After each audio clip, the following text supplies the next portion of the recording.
Welcome to Fort Worth 148's podcast, where we meet to discuss Masonic topics and strive to build value in the Brotherhood. The opinions and statements of the participants do not represent any positions or stance of any Grand Lodge or Lodge and are solely the viewpoints of the participants.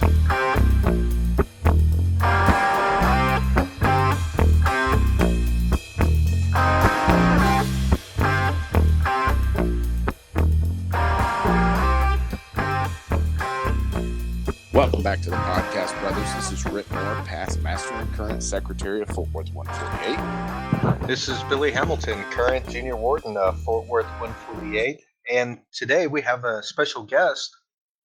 And I am Stephen Berryman. I am junior warden at Hillcrest Lodge 1318. Glad to have you, sir.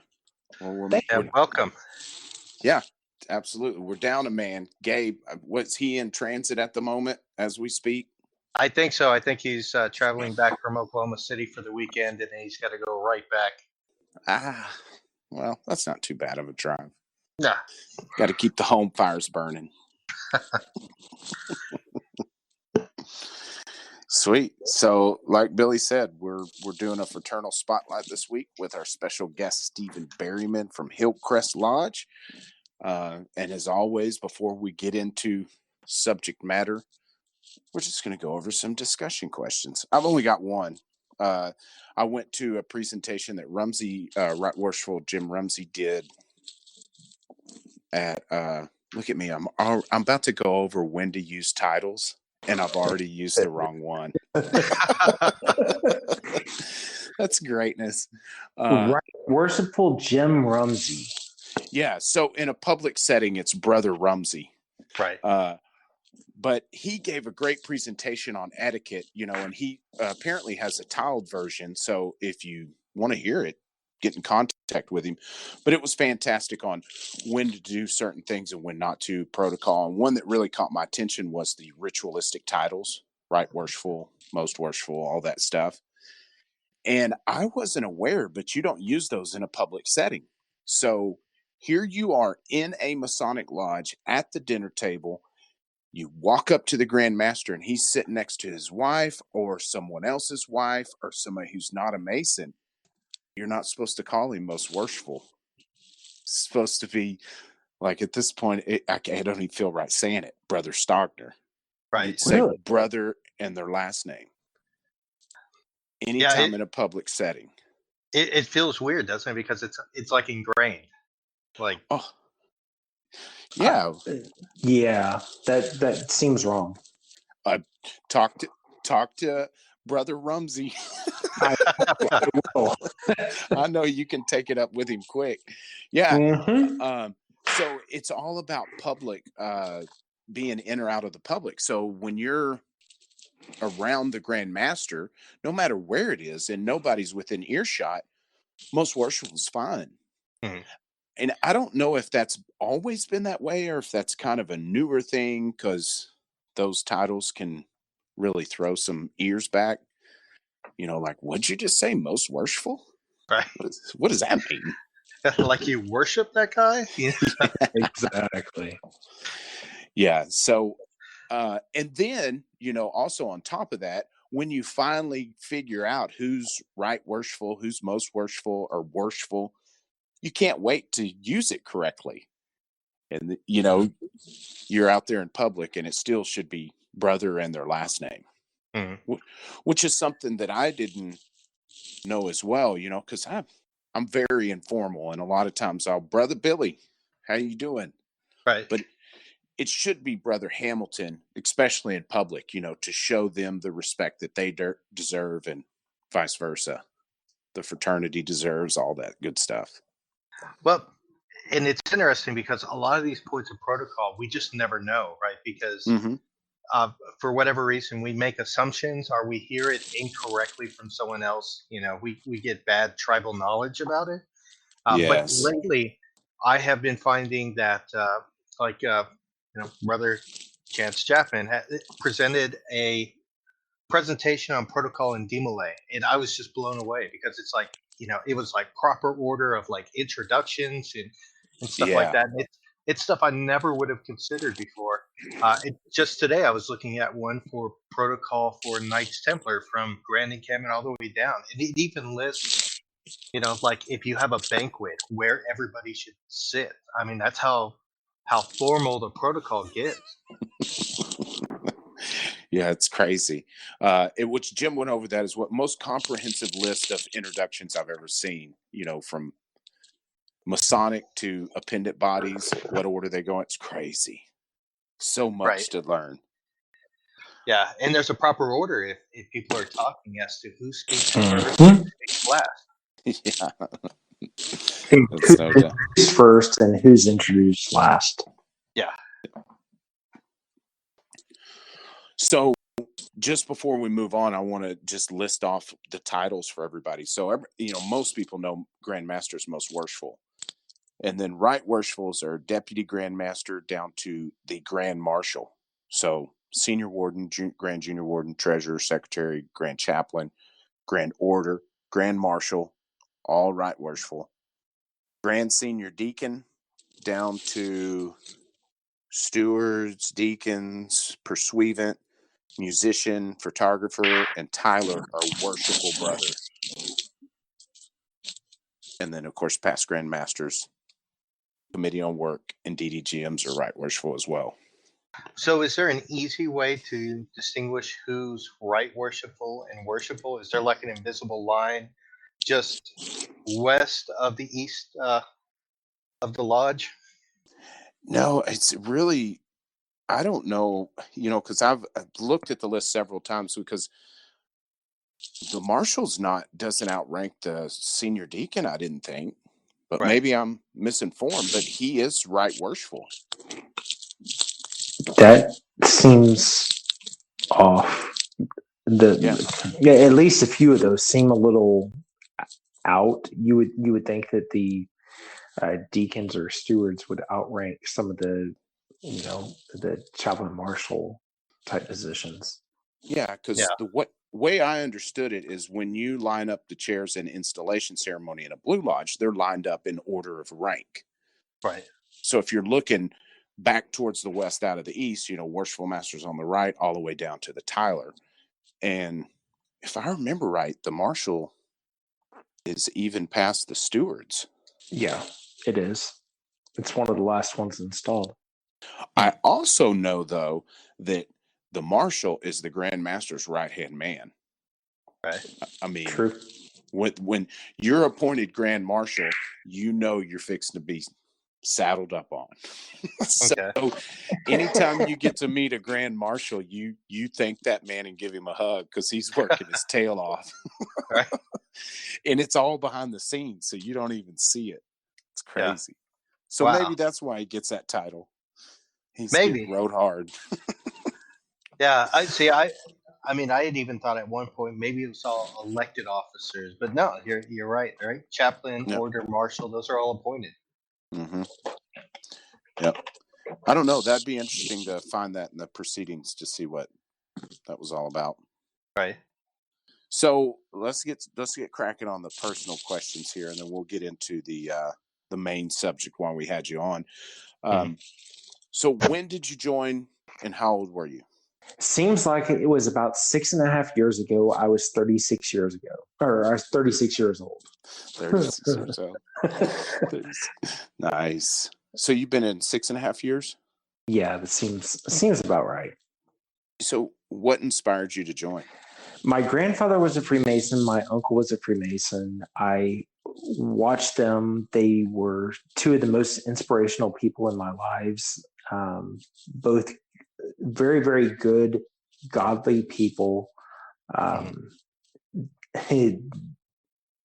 They were well-spoken, soft-spoken, nice. And I didn't see that much in my life. It was like most people were just abrupt, angry, flippant, whatever. And these two people were good. My grandfather died when I was 18. He was, I found out at a later time, he was Scottish Rite Shrine, and everything was based in Houston. My uncle was a member of the same lodge as my grandfather. He's actually about to celebrate his 50 years at Freemasonry in 2020. So kind of happy about that. But, my dad never followed that path, but my uncle and my grandfather did. So I saw them as guiding lights in my life, and that's what I wanted to follow. So that's what I did. It's not uncommon to hear Grandpa was a Mason. Mm-hmm. The most things we hear on here, and I'd have to say, Billy, is either that or a funeral. One of the two is what inspire most people to join. So powerful. Yeah.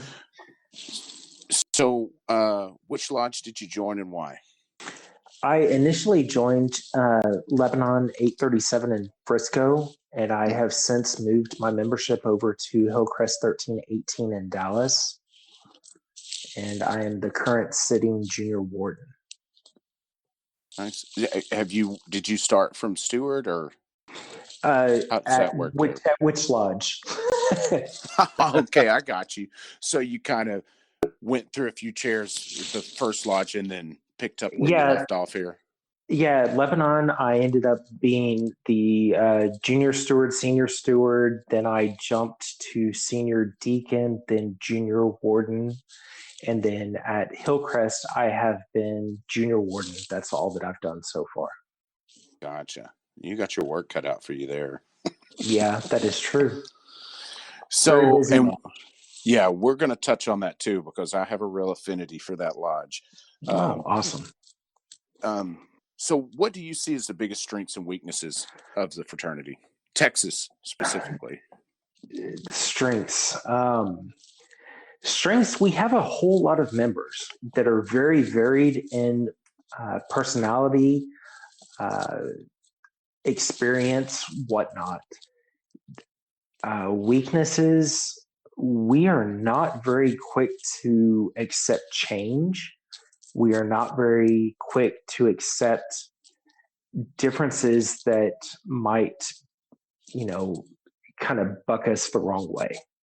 Yeah, I got you. So you don't have any examples you want to share, do you? Not so much on that topic. No, I try to play nice, and sometimes it doesn't come naturally to me. On this one, this one comes naturally. I don't want to play on that one. No, I get it. And I think everybody kind of feels that out there, because we all have that one issue that we're like, what in the heck are we thinking here? Yeah. So how do you think we improve on that? How do we improve on the weaknesses? We need to embrace change. We need to embrace people that are different than us, and embrace different methodologies, try to incorporate people into our lodges that can bring different aspects, different methodologies to our functioning as a business. Because really and truly, our lodges need to function as businesses. Open, close, it's all relatively business speaking. Mm-hmm. So if we can bring that all around and make it where we have the strongest people to help us along the way, not necessarily in officer positions, but help us in, different committees and what have you. Yeah, that would be an asset to our fraternity more than anything else. If we could get them involved in grand committees to actually turn the fraternity around, bring membership in, whatever, it would be helpful. We have people that are really strong in those aspects. No, and I follow what you're saying, because when you start throwing the C word around in Masonry, I mean, it usually will shut the conversation off instantly with a lot of guys that, when they say change, they start thinking you're talking about some of the landmarks or something crazy like that. But the feeling I'm getting from you is something I feel similar, that we need to accept change in the way society has changed and how we communicate, how we do business. Because, the lodge is run like a business. It's just like a business. Or it should be. The part that needs to be is, but it's ran like one in 1950. And we have to accept change in how things are done. I mean, because take, for instance, any of this stuff, the petition, sure, we might need a signature and birth certificate on something, but why need filling out the petition that automatically uploads into the database? There's so many things that we could be doing. Form PDF. Yeah. Simple. And money saving and a lot of things we can embrace. So, when you hear change from guys, our age and younger, we're not talking about changing something crazy like the ritual.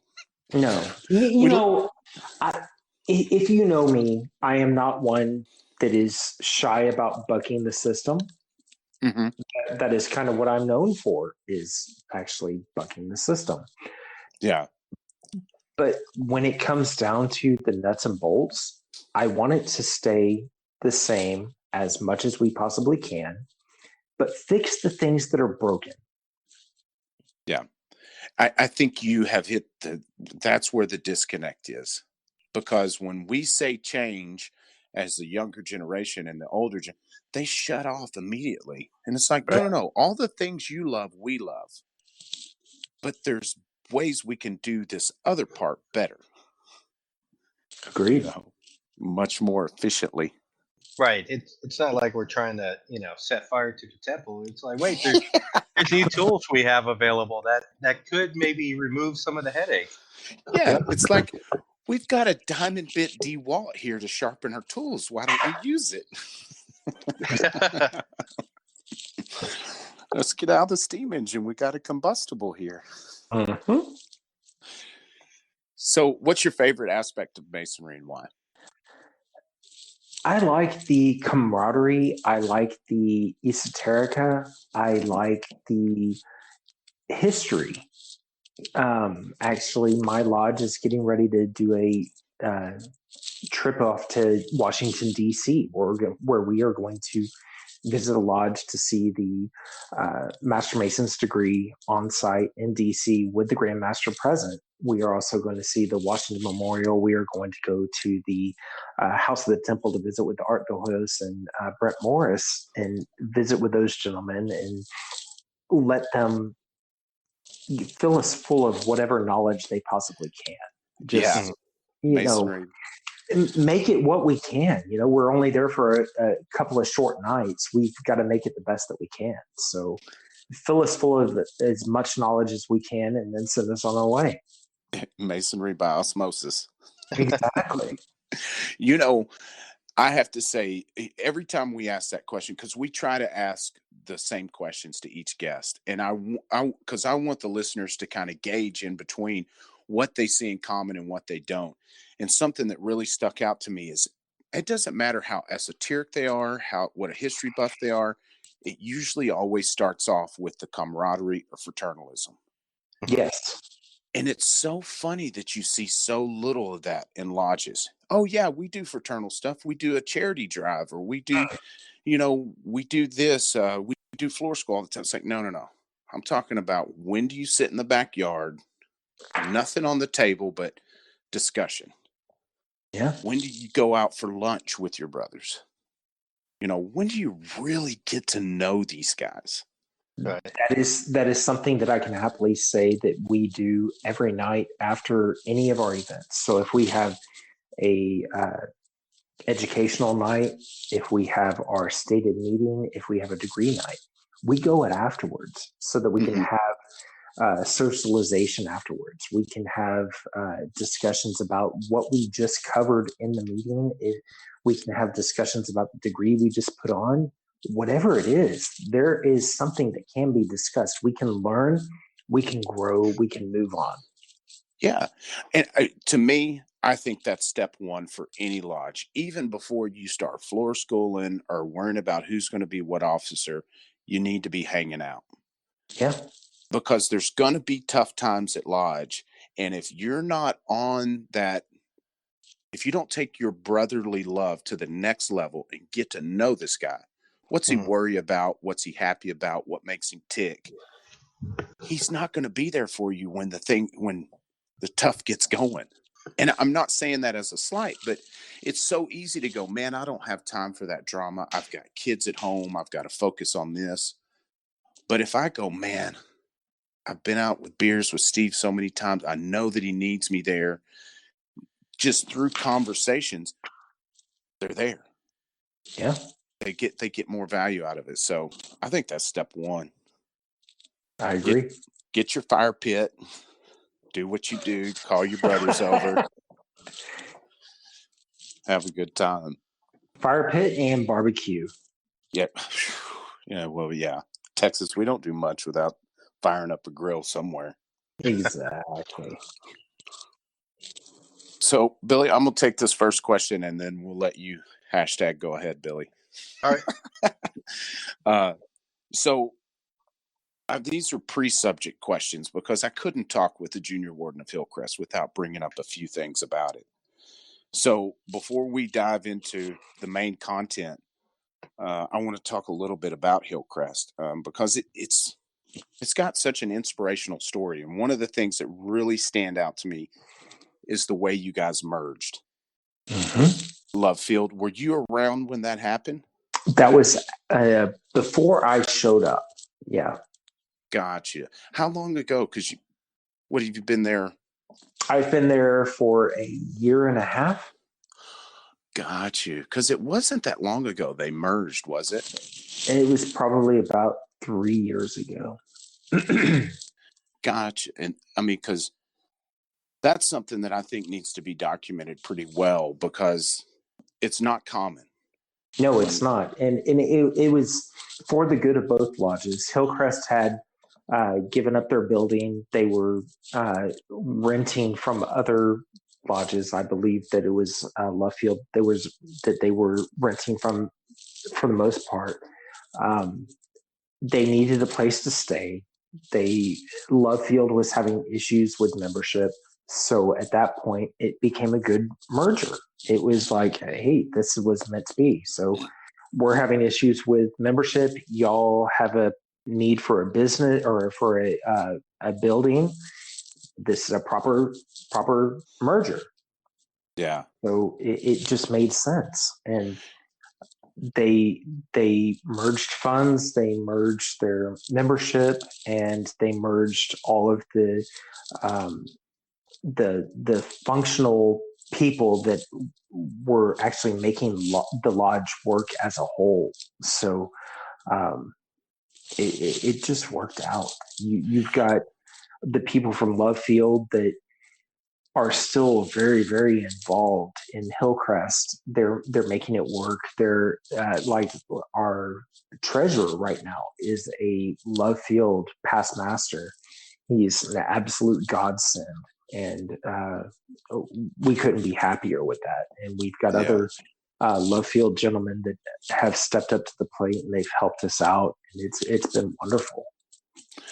See, and I mean, you say that nonchalantly like it made sense in the numbers because most mergers do. When a lodge is struggling, if there's someplace close, it's going to make sense. The problem you run into is the nostalgia. You know, that's where my grandpa was raised. And what ultimately happens is that charter goes back to Grand Lodge. And all those assets and all that history goes down to Grand Lodge in a closet instead of a lodge right down the road from you. You know, last year at the lodge leadership training in Waco, we were asked to ask questions of the Grandmaster. I asked a multi-question of him, where it was basically, what are you going to do to promote the consolidation of underperforming lodges? What are you going to do to make it easier for lodges that are having difficulties merge with others so that we don't just have lodges demising, but rather consolidating into other lodges so that their funds aren't lost, so that their history isn't lost. And that was big for me. And Right Worshipful Chapman looked at me and goes, was that just one question or was that multiple questions? And I was like, there's a compound question, but it goes along with the same breath. And that's the way that I think it needs to happen. It needs to be, we need to have a methodology for resolving these lodges that are not in a good place financially, or are not in a good place membership wise, where they can consolidate, where they can make themselves stronger, where they can feed off of each other and make themselves into a bigger, stronger mass that is actually useful for society, instead of just holding on to the history that was, well, my granddaddy was this member of this lodge. Well, great, fantastic. What's that lodge doing now? Yeah. There's so many that are gone. Right. Yeah. I mean, just drive into any small Texas town, go downtown to the courthouse, in the middle of the town. And I'm sure you can walk around for 5 minutes before you find the original lodge. Yeah. Yeah. Yeah. Too much to be gained. Yeah. So yeah, the number of lodges that are lost simply because they didn't explore that option. It's immense. Agreed. Yeah. All right. So actually, Stephen, one of the most impressive aspects about Hillcrest is the building that it's in, right? I mean, the remodel has made it into, I mean, it is one of the most beautiful lodge rooms, I would say, that I've seen in the entire state of Texas. How did such a big investment, because I'm sure it cost a lot of money, how did you get that? Do you know the process? How did it get approved by the members? The process that I understand occurred was that Hillcrest had the funds that they wanted to spend on the remodel, and that was provided to the certain committee. Building committee was allowed to assign to different contractors for the individual pieces of work. So they had the money that came from their investments / other portions of funds, and all of that went to the reinvestment into the building itself. So it makes a lot of sense. I mean, because if you're going to merge with another lodge, you're going to have to bring something to the table. And that's what I understood came to the table. I like I said, I was not there for it. Yeah. But that was what I understood came to it was Hillcrest said that they would pay for renovations to the building, and renovations to the building included the library, the dining hall, and to the main lodge room itself. Yeah, and we're not talking about just like, oh yeah, we slapped some paint on and put some linoleum down. No. When you walk in this place, first of all, when you drive in it, and it reminded me of driving in the Batcave or something, because it's down in the quarry. When you think about it, it is truly the quarries of Love Field. Right. So it is where all of the rock for Love Field came from. So it is truly a Mason's quarry. Yeah. That's the cool aspect of it. It's totally cool. And man, then when you walk inside, because the outside of the building's not bad. No, when you walk in, 70s, it has that look. But the inside, man, oh my God, to me, it's what a Masonic lodge should look like. Yeah, the dark mahogany wood, secret passageways. You've got to give props to Kyle Walquist for setting that up properly. He was property management that is done appropriately. It looks very Masonic. No doubt. I mean, from the paintings y'all had redone, stained glass. I mean, you could tell some love went into that thing. And what a better building, way to build relationships than around a project like that. Yeah. Yeah. even though I do have to say the only complaint I have is when you drive by it. I actually drove by it twice before I realized, oh, I Trends. bet the lodge is there. It's subterranean. Yeah.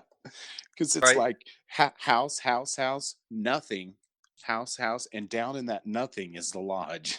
Oh no, Exactly. it's like house, unmarked gate, house. Yes. There is a Masonic sign. It is not lit, but there is a Masonic sign there. Okay. Yes, it's very discreet too. Right. Very discreet. Yeah. You Keep gotta the have the riffraff Google Maps out. Yeah. I That's it. Oh yeah, it almost kept me out. That's greatness. All right, so let's jump into subject question. So you've got a pretty cool side gig. Can you tell us a little bit about it? So I got into woodworking probably 3 years ago. I was sitting in the South for a degree, and I had always been told to gavel with authority. So, gaveling with authority, I had a fancy gavel that had a square and compasses with a G inset in the head. Mhm. I smashed the head. It completely disintegrated in front of me. And this is during a degree, and I kind of looked down at it and I'm like, oh no, what do I do with this? I've got pieces in front of me. So I looked at it, I finished the degree. I got chastised for destroying a gavel. And at that point, I went to my father-in-law's house and he taught me how to turn. So I was turning wood from that point forward. He taught me how to turn my first couple of gavels, which were not pretty. They were just useful hammers. Mhm. They didn't have the best finish on them. They were not the most ornate, but they were functional. Yeah. So from that point forward, I started to strive to make myself better at turning. I think it was about 2 years and 4 months ago, I bought my very first lathe. I ended up teaching myself to turn, making it better, turning different things, bowls, pins, bottle stoppers, corkscrews, whatever came my direction that people wanted. I was turning it just to see what I could do, teach myself to do different things, push myself, make myself learn something different. Yeah. So I was doing that constantly, and it just kept growing. And my finishing techniques became better. I was working with better materials. I was working with better wood that was more exotic. It was just everything kept getting bigger and better, and everything kept becoming more expensive. Mhm. It's always more expensive. It's like, oh, well, you want to do this? It's going to cost you 5 times as much as what you were doing before. Great, fantastic. Yeah. So I started making setting malls whenever my friends were going through their being installed as master. I made a triple set of spalted maple burl malls for the lodge that I was previously at. They were absolutely gorgeous. Yeah. And they sound gorgeous. They were absolutely beautiful. I used one when I was sitting in the South, and it was fun, but I never really got into Masonic work. I was like, I don't want to do that. I don't want to take advantage of the brothers with any of that. Yeah. But then I kept seeing stuff coming out from manufacturing plants that had our symbols emblazoned on them, either being stamped on them or just kind of haphazardly thrown on them to sell to brothers. And that bothered me. Yeah. So at that point, I started contemplating, hey, how can I do this and step up the game and make it better? My finishes have become better. I'm learning different techniques, whatever. So the very first Masonic item, like truly Masonic, not just a gavel or a maul or whatever, but something that had our symbols on it, was a pin. And I ended up making one that had the George Washington apron on it, the one that was created by the Marquis Lafayette's wife. And so I took an image of that. I printed it on my printer. I cast it in resin and then threw it on some pins. And I was like, okay, let's see how this goes. And that sold really, really quickly.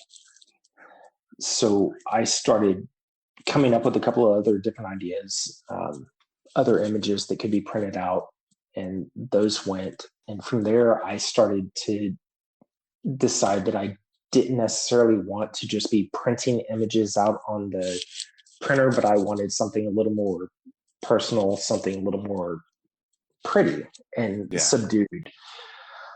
So I did a little bit of steampunk work where you fold metal around the blank and then distress it and add whatever to it. And I had a couple of coins that were solid sterling silver, but they had the square and compasses emblazoned on them. They had the 999 pure silver. So I had those on the silver coin ingot, and I attached that to the steampunk blanks and cast that in resin. And that was cool, and they were pretty, but still wanted something a little different. So I've got a buddy that has been helping me. He has the ability to print on metal. So it basically embosses the metal images into the metal form. So he has been taking images that I've been sending him. So like square and compasses with a skull or all-seeing eye or something along those lines. And he's been embossing that into the metal and then turning it into a steampunk blank. And then I've been able to cast that in resin and then turn it into a pen. So it's basically a different evolution, becoming a little bit more high tech. And then with my finishes coming a whole lot farther, becoming a whole lot more like glass. It's just a whole lot prettier these days. You kind of went over some of the material you used, from resin to wood and I guess a little bit of metal in there. Is there anything else that you have thrown in the mix? Of course. I have used so our brother Justin Bauer had shoulder cancer a while back. He reached out to me and he asked me if I would be able to work with that material. The moment that I found out that it would not turn my shop into a hazmat situation, which was a major concern of my wife, I ended up reaching out to my doctor, finding out that the process they use for treating the bones that are pulled out in that situation does render them not radioactive and not cancerous. So everything is all good. So he showed up and gave me a sliver of bone. I gave it to one of my buddies who was a taxidermist, who removed all the connective tissue and all the nastiness. And from that point forward, I was able to embed that in two blanks, one for him, one for me. And we both have a pin that includes his shoulder bone. So since he no longer has his shoulder, he has a prosthetic in there. He has his shoulder in a pin. So that's one. Wicked. It's a very, very dark item and kind of pretty cool. Really cool. I really wanted to not like it as much as I do, but it is truly cool, and it is actually in my hands right now because it is just too cool. Beyond that, I have worked with the wood from the house that Goonies was filmed at. I have some wood on, yeah. You know, they did a remodel a couple of years ago where they pulled off lots of the paneling from the house. They pulled off lots of the decking from the deck that goes around the house, and they sold it off. And it was a really, really poor quality cypress or pine type wood. So really, really porous, really, really lightweight. It had lost most of its integrity. So I had to stabilize it in a resin type material. And then once I turned it, it's absolutely stunning. But I've made a couple of pins that included a cap that has the Goonies Never Die type thing in a steampunk type setting, along with the Goonies wood for the body. Above and beyond that, I have worked with woolly mammoth ivory, which is 80,000 to 100,000 years old usually. You can tell the difference in mammoth ivory versus elephant ivory, being that mammoth ivory has about a 90-degree striation in the grain pattern versus elephant ivory, which is about 135 or greater. So that's how you can tell the difference in the grain of that type of ivory, so you know what is legal versus illegal. So actually, I did have a question about the mammoth ivory. Sure. How rare is it? Because I know there's like another company here in the Dallas Metroplex, Artisan Dice, has dice sets that they make out of mammoth ivory. So I was thinking that was like super rare. It's pretty darn rare. Most of what we're getting here in America is coming from Russia or Canada. Okay. There is some that is being pulled out of the ground in Waco, really close, but I don't believe they're selling it. So everything that I've gotten has come from Russia via Canada. And if you're looking to buy, it is probably about $200 for less than a half square foot. I ended up reading an interesting article about the harvesting of woolly mammoth ivory that I was absolutely fascinated by. But it, obviously primarily coming from Siberia, like you mentioned. Exactly. And these guys come out there, and they have to wait until the frost thaws, and so they're constantly surrounded by deep, wet mud. There's constant risk of flash floods. And they're digging these pits, just deep pits, and they pull out these woolly mammoth bones that are literally just all over the place in Siberia because they have this huge population. And so these guys are in this wildly dangerous environment. Because the frost thawed enough, but they might flash freeze overnight, so they're still at risk for hypothermia, frostbite. They're at constant risk for drowning in the mud. Guys regularly die on these expeditions. It was absolutely wild. But it is like the Wild West of materials collecting out there. Agreed. And they make bank. So, in addition to that, you have the ivory, which is easily turnable. It turns like any other bone that we're dealing with these days. So like lots of the other stuff I deal with is alligator jawbone or shark vertebrae. So it turns similar to that. The moment that you get into a mammoth tooth, that's a rock that has petrified. It is like turning a rock where you need to use carbide or diamond tools or just sand it till it's round. It's a completely different animal.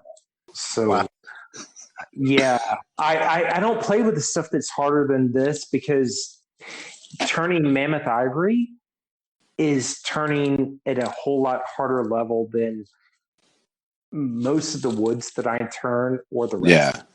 Because if I'm turning a hybrid of ivory and resin, every time I hit a resin spot, my tool dips in because it's going really, really hard, and then it hits that resin and it's soft, and it dips. So it's a constant battle the entire time I'm creating that piece. I never thought about that. Yeah, because I mean it's like two completely different types of density. Yeah. Oh, yeah. The entire time. And really and truly, anytime you're doing a hybrid of any type, you have to worry about that. So like the pin that I made of Justin's shoulder, it has resin, it has the bone, and then it has a Honduran rosewood burl.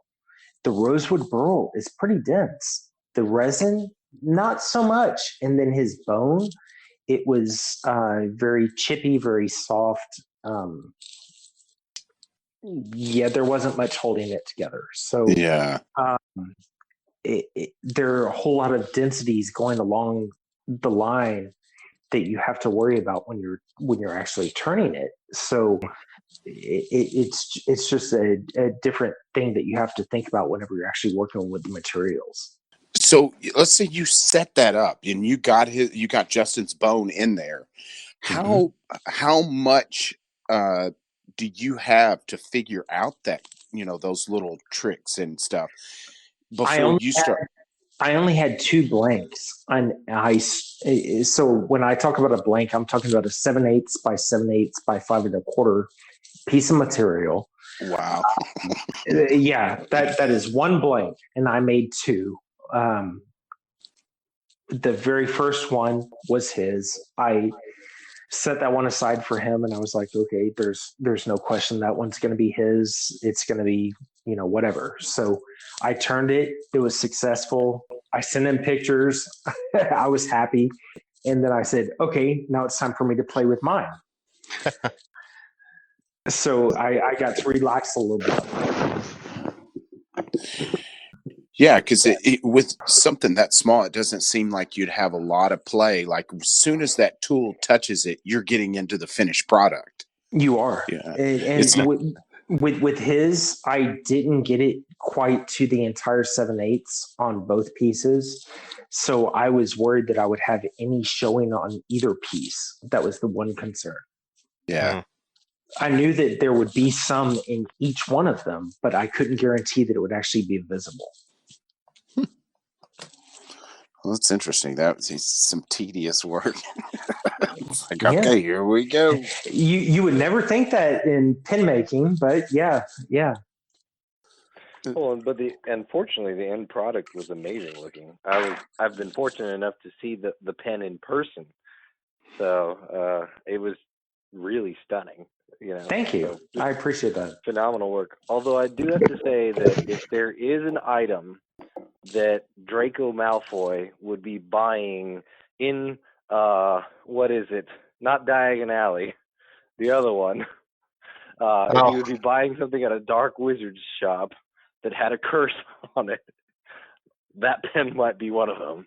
You say that, but at the same very moment you say that, I actually have on my shelf right now a blank made from the Christchurch Cathedral in the Slytherin colors. So Christchurch is where the Great Hall of Harry Potter was filmed. Mm-hmm.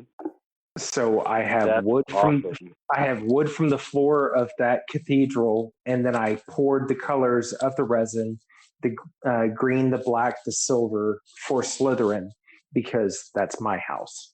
It's my house. Fellow Slytherin, I see. So, and you don't have to answer this, but where do you find this wood? Goonies wood, Harry Potter's wood. Goonies wood was found on eBay. I heard that they had the wood up for sale, so I ended up searching it out and finding it. The Christchurch Harry Potter wood, one of my buddies over in Anna had a whole stockpile of it, and it's been for sale forever and a day, and it has certificates of authenticity.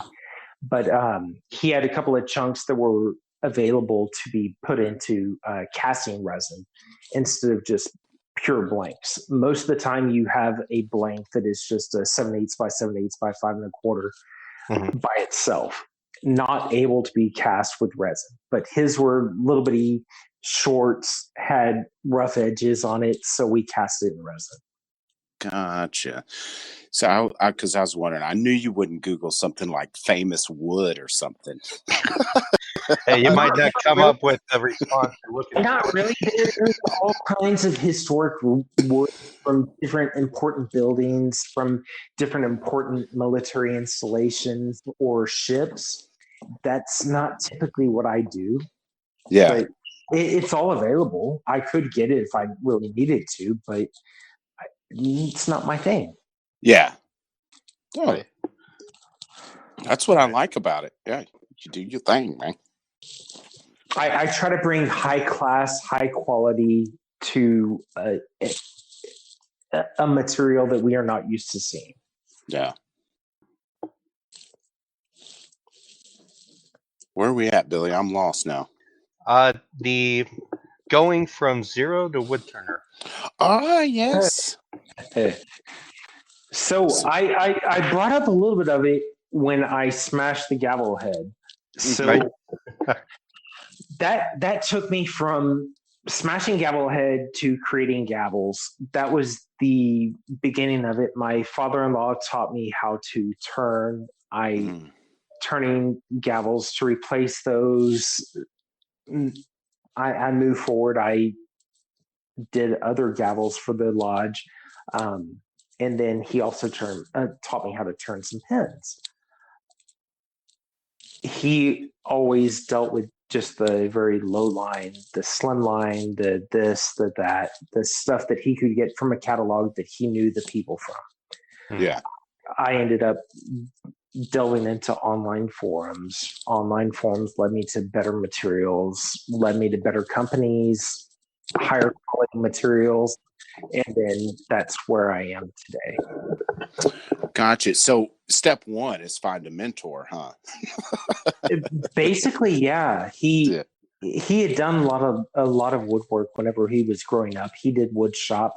That wasn't something that I ever did. I was in band. I was in tech theater, but I never did the wood shop part. So he did that. He enjoyed that. He enjoyed the welding. He's taught me everything. So any shop in his or any tool in his shop has been open game for me, and that's been something that I've absolutely respected and loved. Yeah. That I can use anything and I can learn anything, and he can teach me. And he and his brother, who was a professional welder, can teach me to use the tools appropriately, not screw things up, and not hurt myself as much as I normally do. So on that note, last year when I was turning gavels, I ended up breaking a forefinger and a thumb. So sometimes things do go amok. And Brad Billings, I am calling you out right now. I broke a thumb on one of your gavels. Figures. Yeah. And of course, it'd be Brad. If you don't mind me asking, what led to breaking the thumb and the forefinger? I was working on the handle for one of his gavels, and it came out of my chuck at about 4,000 RPM. And when it did that, it caught my thumb as it was flying out, and I grabbed it, rechucked it, finished turning it as I'm watching my thumb and my wrist swell. Jeez. But I was like, I've got to get it done. I've got timelines. I have stuff I've got to do. It has to be done. Wow. Talk about suffering for your craft. Yeah, sacrifices we make. Right. Yeah, it's my for world. Brad. Well, I love Brad. That's the way it goes. Yeah. So what do you recommend? I mean, if somebody's looking into it, because I don't turn much anymore at all, that as much as I used to, but I got bequeathed one, and man, as you talking about something you can get lost in now. It's very, very cool art. What do you recommend as far as if someone wanted to get into this? I mean, it depends on what the price point you want to get in at it. You know, you've got multiple different pieces of equipment that you can get into. I currently am on a Recon 1218, so I can turn a 12-inch bowl that's 18 inches long. My previous lathe was a Jet 1014i, so it wasn't even variable speed. So anytime I needed to change speeds, I had to move the belts over, and that was a pain. Yeah.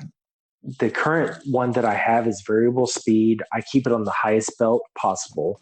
So I really and truly most of the time turn at the absolute highest speed that it goes, which is close to 4,000 RPM. When I'm doing my finishing, I turn it down to the very lowest speed, which is about 1,300. So not really and truly slow, but it does what I need it to do. Tool wise, I started with a set of carbide tools. I used the Easy Wood tools. I didn't like the size of them. I didn't like the price of the replacement cutters. I didn't like any of that. So I moved to the axe. The axe was about $120 for just the tool itself. The cutters were about, I think, $30 each. I ended up finding a replacement where I could buy a 10 pack of them or whatever for a couple $100. Didn't like that. So I bought a set of tools that ended up being, I think, about $600. And that is all my carbide tools. It's the round, the square, the W, the diamond shaped one, the cutoff tool, all of it all at once. And it's an absolutely huge MIDI tool. It's a great big monstrous stainless steel shaft. The handle on it is huge, and it makes it where me with my big hands, I don't have to even think about it. It's just right there. The tool goes underneath my armpit. So if I get a catch, it's not gonna throw me off. It's just gonna rip out any bad material that I'm working on and move on. Gotcha. That tool itself was about $600 or $700, and I just recently ordered replacement bits for it that were about $150 that were diamond tipped. Goodness. So it's not the cheapest hobby. It is not the cheapest hobby in the world. It does what I need it to do, and it makes me happy. It makes it where I can make cool, fun stuff for y'all. You know, like I am currently working on a gavel for my senior ward, who will be installed Worshipful Master in July. I pulled a block off my shelf. It was an ugly piece of oak. He had told me he doesn't want anything flashy. He just wants a piece of wood. And I was like, okay, what do you want? Oak, hickory, pecan, whatever. And he said, just regular wood, not my hybrids, you know, because I do hybrids. I mix resin with wood. So the moment he said, I just want regular, I pulled a piece of block off one of my shelves that said oak. I put it between centers. I started turning. The moment it was round, I looked at it and I was like, that's not a piece of oak. That's not just regular oak. Started turning it more and more, looked at the grain pattern, started to do the finish on it. It is a spaghetti oak burl, which is one of the most obscure, most rare, most prized pieces of oak turning possible. And that is going to be his gavel head. And I'm like, okay, you wanted plain. This is still not plain, but it is as plain as I can get. Yeah. That would be legit. I think that's the one I saw the picture of that you posted, and that grain was gorgeous. It was probably 3 or 4 days ago. Yeah. Yeah. It's absolutely stunning. And that's what I do. I don't deal with plain. I don't deal with boring. Yeah. Because I want my brethren to have something that excites them in their life. I want something that makes them think that Masonry is, you know, wonderful. Remind them of how good it is. Yeah.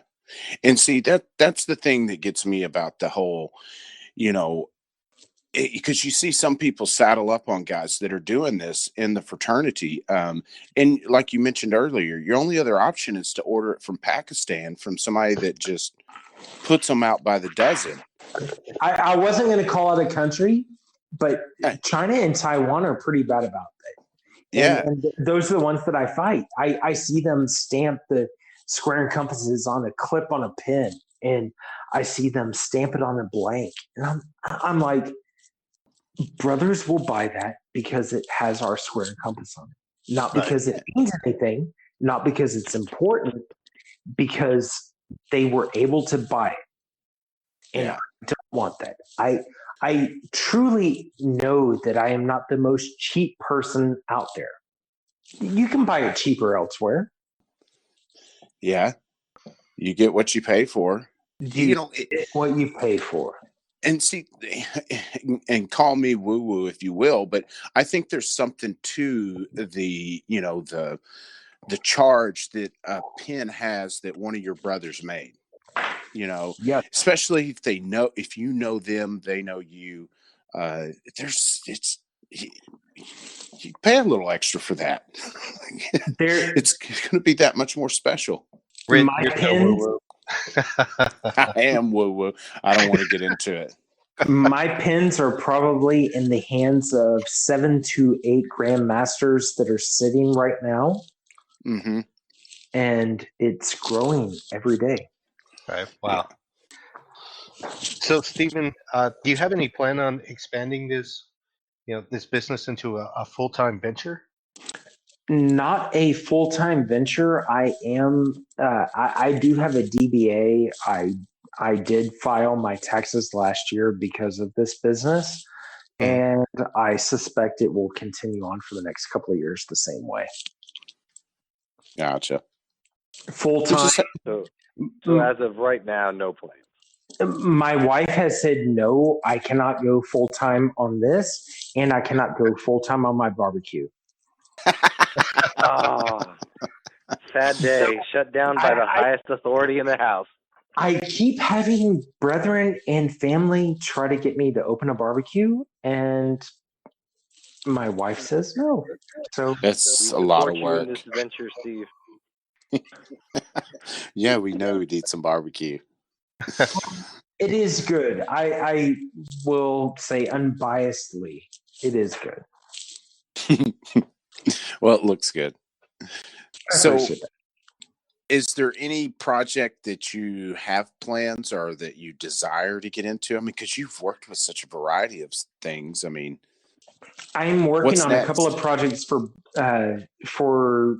both the Sam Houston or what is it? The Brad's project, the Hall of Fame. Sam Houston Hall of Fame. Hall of Fame. I am working on Sam Houston Hall of Fame. I have a couple of projects working for them. One of them is a specific pen project.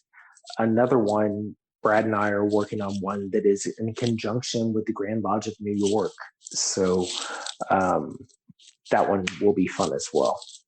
Cool. Yeah. So Brother Oscar Allen, he and I will be in conjunction with Brad on this one project. Okay. Sweet. Very cool. So you guys got any other questions before we wrap her on up? I guess that's a no. Sir. I'm here for the party. Well, sweet. Come on, Gabe. Ask something fun. I don't have any of my notes with me. I'm jumping in last minute. He got permission at last minute. What's a project that you got into that you went through, and then when you finished it, you went, you know what? This wasn't worth my time, or you know what? I'm never doing that again. There have been a couple of bone projects that I have not liked. Any time that I've dealt with deer antler, I have absolutely hated it. It has made my shop smell wretched for probably 3 or 4 weeks at a time. My wife has told me never again on the deer antler. So there's that. Other projects. There have been a couple of times where people have said that they want something that they have promised that they would pay, and then not followed through.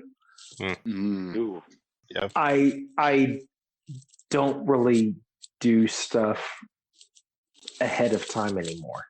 Yeah. Yep. So if they aren't Very willing to, reasonable. if they are not paying me ahead of time, I'm not working. Yeah, I don't blame that's you. When it's for fun, mostly as a hobby, you don't want to go in the hole. right. You say a hobby. I do this as a side business. Yeah. So it's not even a hobby anymore. It's grown. At this point, it's like, do I write this off as a tax issue, or do I just kind of whine about it and cry and let it go away? Yeah. Right. Yeah. No, I definitely know where you're coming from. It's frustrating, especially because you're doing these to order, right? It's Every bit of it, yeah, because I don't like doing mass produced anything. So when I did all the mass produced stuff for Grand Lodge this last year for the Grand Lodge concert, I was told that people would show up, they would buy. People were telling me that they were going to show up and make purchases. I made, I believe, close to 50 pens. Oh my gosh. I sold 7. yeah. Jesus. So at that point, with me working in the custom work, I was like, oh, this kind of hurt. Yeah. It didn't make me have the warm, smiley, fuzzy feeling. And I didn't know what to think from that point forward. Yeah. Right. No, I don't blame you for doing them one at a time now. And well, that's what I did up until that point. But the moment that everybody was like, oh, you've got to do this for this event, I did. And it just didn't work out. Yeah. No, that's why you get a good catalog going, to where you give people ideas of what you can do, and then they can create. Because that's what's cool. What I love about it is you can just say, hey man, this is kind of what I'm looking for. I'd like to have this included. You make it happen. I mean, exactly, because if you think about it, one of the pins that's sitting in front of me right now is one that I had made from my leg tattoo. So Ronnie Zulu did a tattoo on me that was the all of the ninth class of symbols. Okay. So in our master's degree, we have ninth class symbols, and he did those on a tattoo that's on my calf. And I have one of those as a pin. It is the only one in existence. Really cool. yeah. But I could replicate it if need be. It's good stuff, man. What's a piece of equipment that you would like to expand to in addition to your lathe? So I already have a table saw, band saw, chop saw, drills, all that good stuff. Probably the only thing that I could think of that I would really like to get into would be laser.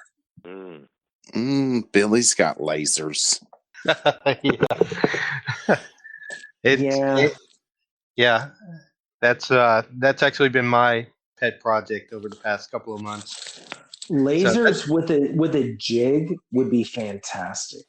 Yeah, that would be great. But that's kind of why I laughed when you said, people who order stuff and then don't pay for it, because I've been in the exact same position. In the first 3 months that I was in business, so true business, not just selling stuff, I had a friend from a long time ago, and he burned me for a lot of money, and that was the very first one, and I was like, okay, I'm done with that. I'm not going to play that game anymore. Right. Well, all right, boys, y'all ready? Yeah.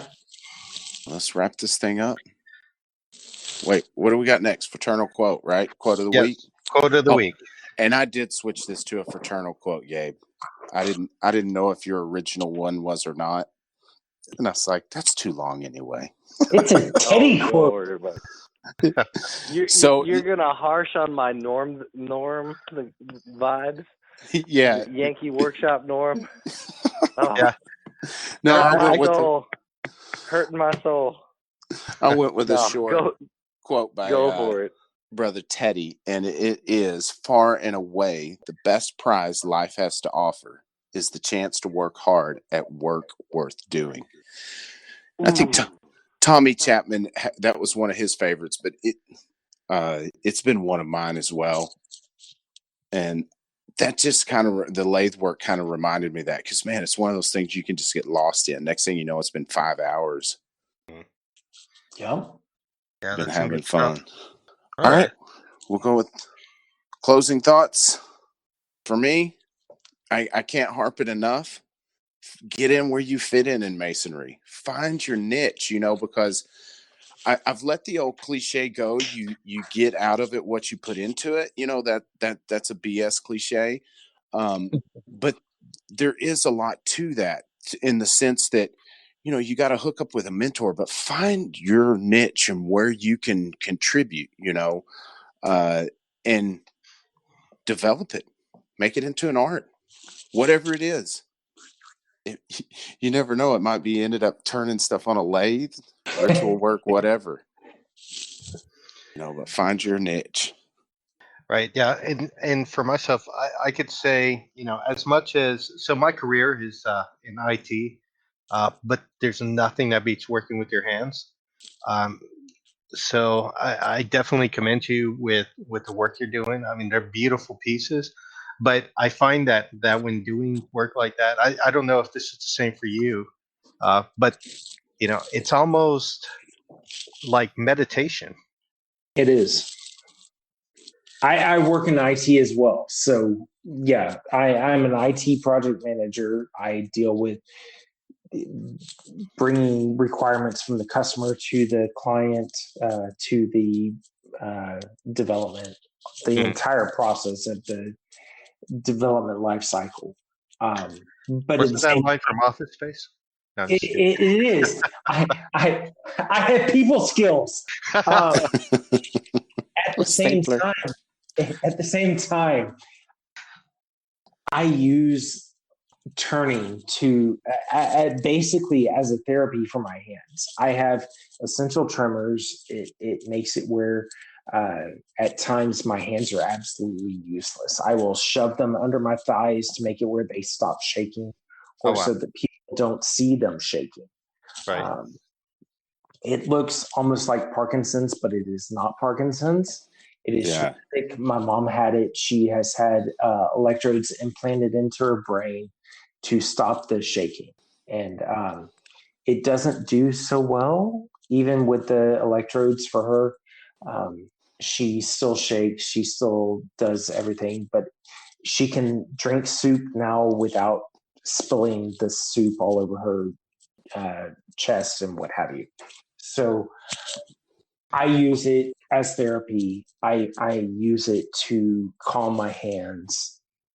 In the past, it's been, my doctor has told me use whiskey, use whatever else to try to calm it. Yeah.